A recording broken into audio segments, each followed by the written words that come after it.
Will I go, Pearl?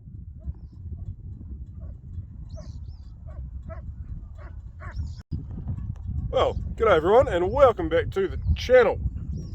Big day today. Last milestone before we can officially enter winter mode is here, and that is dipping. Once a year the ewes get a shower, so only lasts about a second, but used to last about the shower used to last about 3 or 4 minutes, but there would be 50 or 60 in a pen. Now the girls get a bit more privacy and they get to go one at a time, but yeah, for about a second at a time. You'll see. Pearl!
Well guys, there goes the second last mob back on feed. Just the big one to go, so we'll go get that done in a minute. But yeah, just in case you don't know why we dip, there's two reasons. One is fly strike protection. We're well past that point now. That was why we would dip in January, February, March, which we may well go back to doing, I don't know.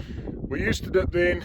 The second reason, and to me really the main reason, two reasons: one, because it's harder on the stock, and two, because you get past the point there's nothing you can do about it. There's lice. Now we've never had lice on this farm for 35 years, and then 2 winters ago we did get it. I don't know how to say this. It's a border security issue, so that problem is solved now. Yeah, so we had to dip in August, which is right on the edge. It was the 2nd of August, and 2 weeks more wool, I don't think it would have worked. Problem is, they get a lot of wool on them, you can't get to the lice on the skin. Also, once the ewes have started lambing, there is nothing you can do. You can't go bring the ewes in to dip them, because all those lambs are going to get mismothered and ultimately die, so that's just not an option. Yeah, so it gets tricky.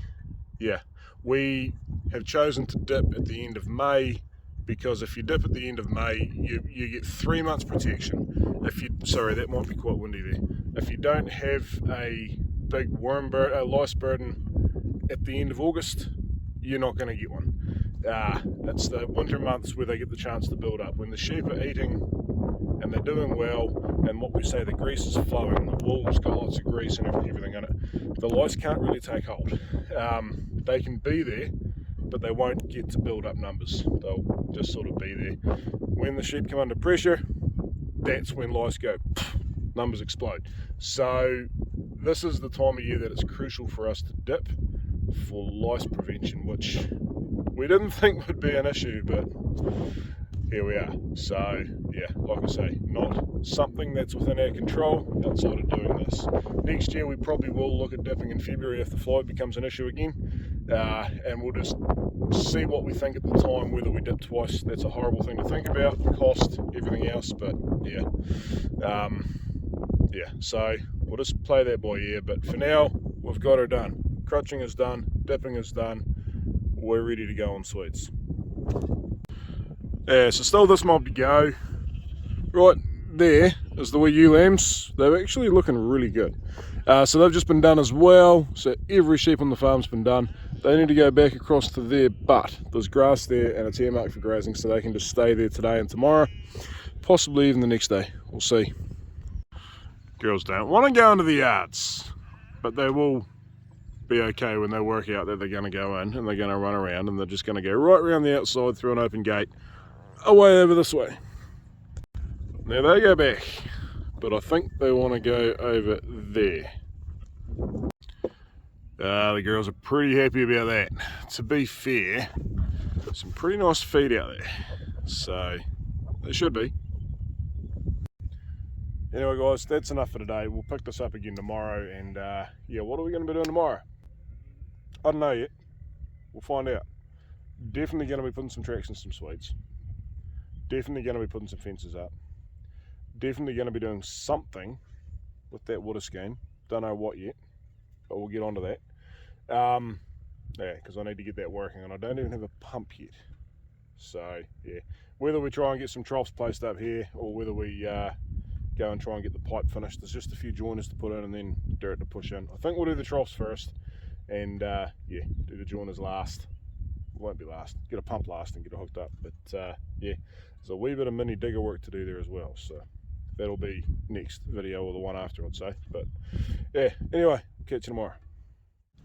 Righto guys, big moment on farm. Let's open up a tube. I was a bit nervous. Oh, look at that.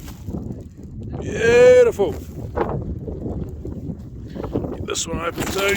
And remember, this is an end bale, so it's wrapped twice. Hey dude. Look at that. Beautiful. So a wee bit of white mould on the one corner of the bale there. That's nothing to worry about. That is a pretty spectacular end bale for square tube wrap.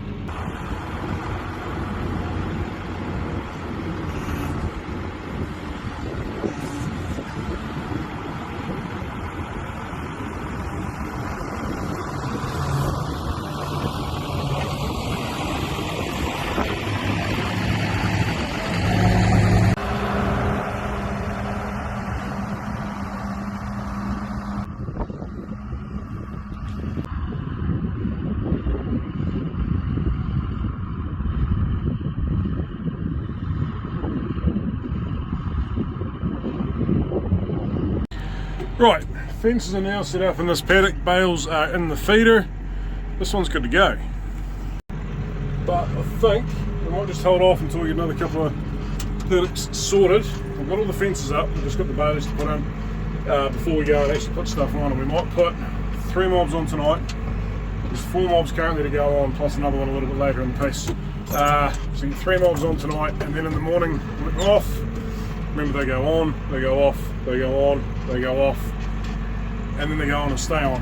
There's a little bit of a hiccup here at the moment, which is that Sunday, today being Thursday, Sunday is going to be really wet, like really, really wet, and we are away Saturday night, so I'm going to come back early on Sunday morning, sort stuff out, but yeah, we will just see what the forecast does. They're talking 100 mils of rain or 4 inches in 10 days, which isn't a huge amount, but here in the middle of winter it's a lot, so yeah, we'll see. There's another tube open. Excuse the dirty windows, we need to wash this thing one day.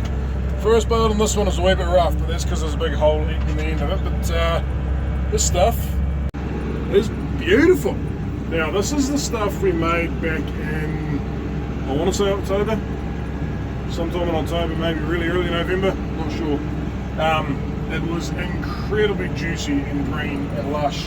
You can we didn't have the option to let it wilt. The weather gods just weren't going to allow that. So it got mown one day and then I think it sat for another day.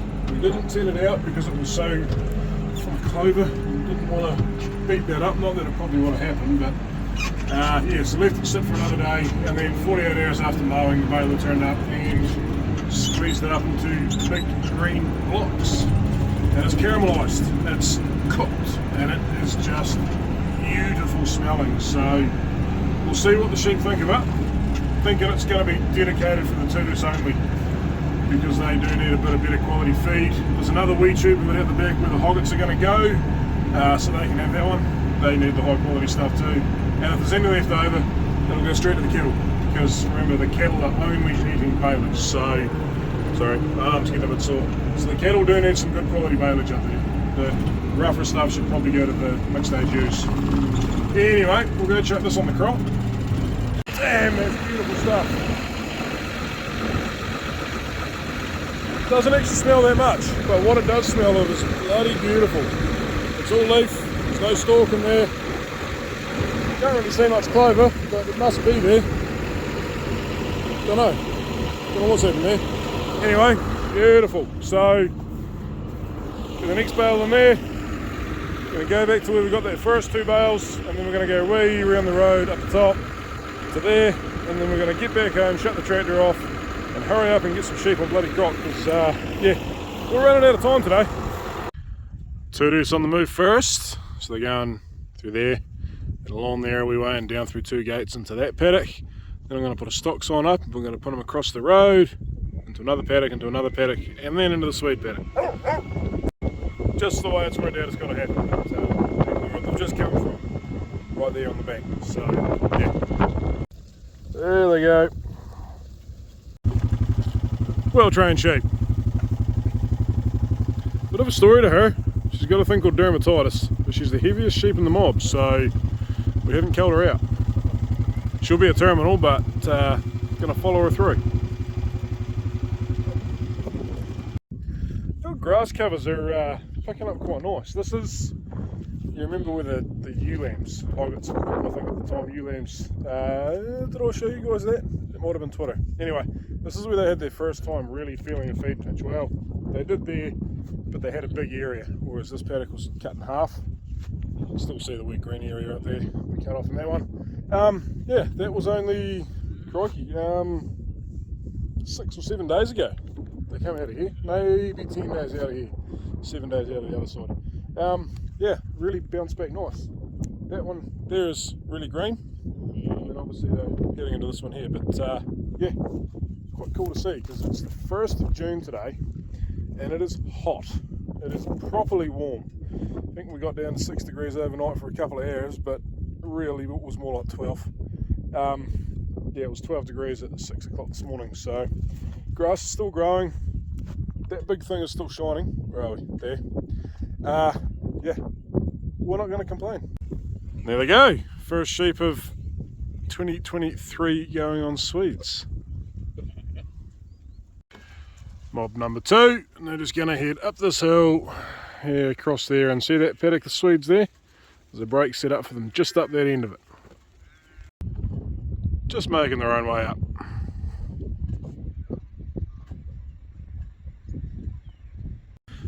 Mob number 2 going on. So just got to go around the other side of that rail right there. It's all set up for them, so we'll see what they do. Bit of a pokey scenario here, but it looks like it's working so far. I'm going to put a bit of pressure on that fence, but that's alright, it's just the end of it.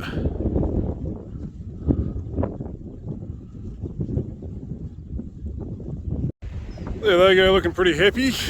Right, let's go do this last mob.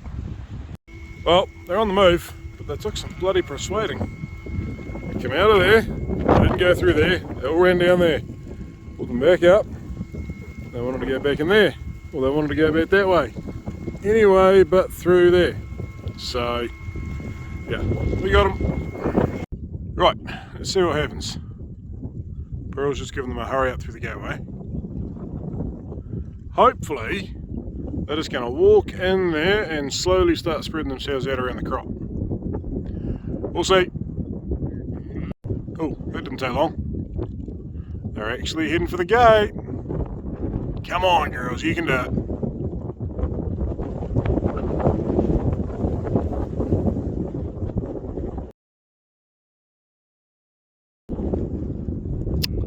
Disappointed, girls. Oh, we have progress.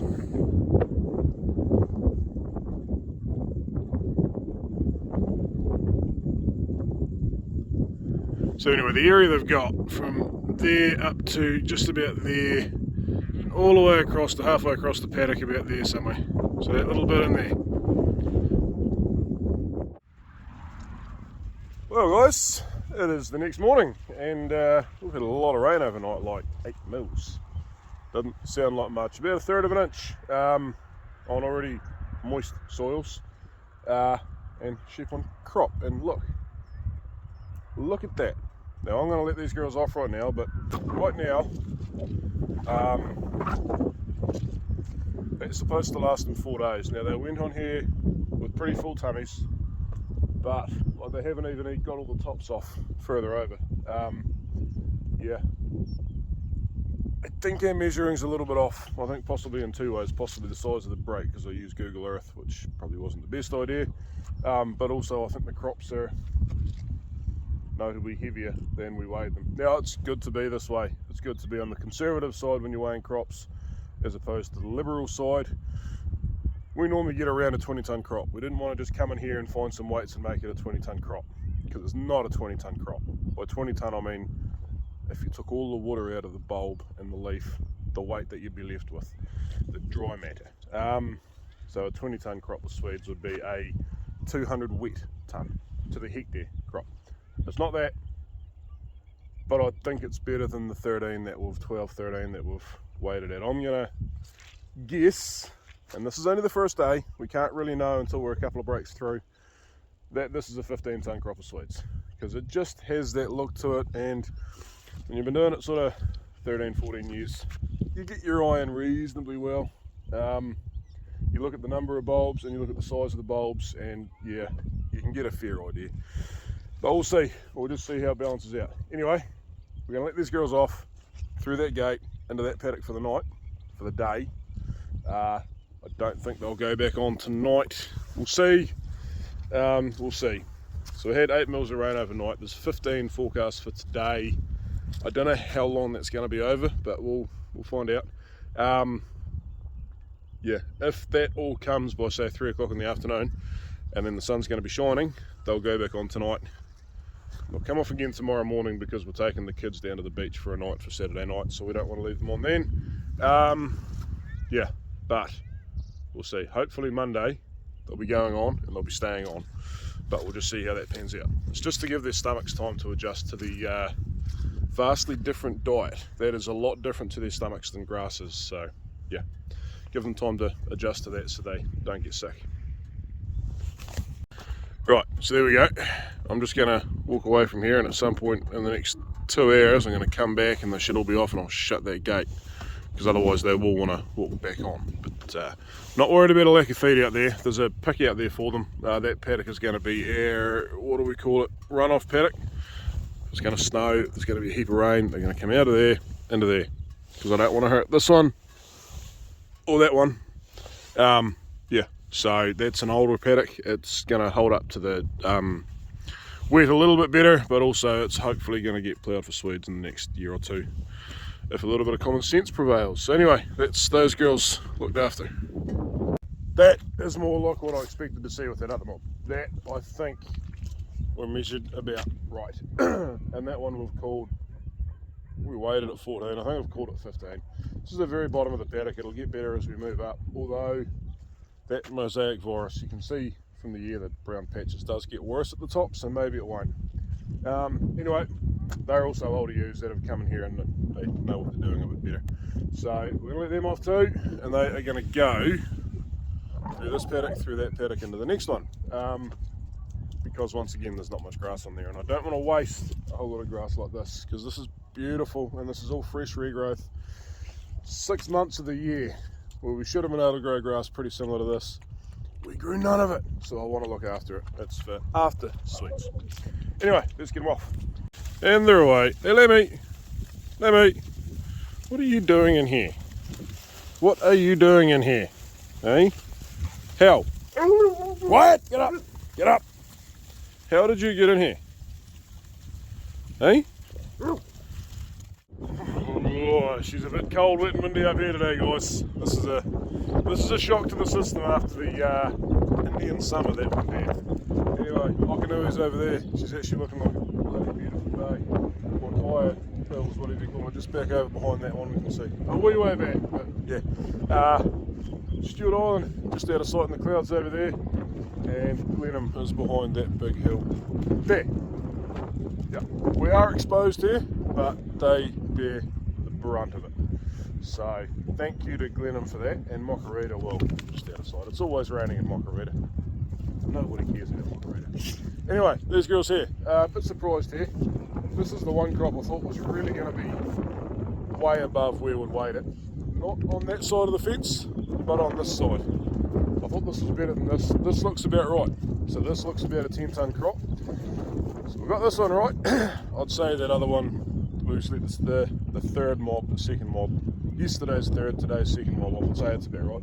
So it's just the one just down here out of sight with the tudusar that I think we're a wee way off on. Yeah. Right, let's let them off. There they go. Making their way off, but we're going to run them through that one and down to, where are we? Not that brown looking one, that's the native. It was this one here. Just for that same reason of preserving that nice green lush feed that's growing right now, so yeah. There they go. We'll just see whether they go back on Swedes tonight or whether they stay there for the night. Not sure yet, but all through the gate.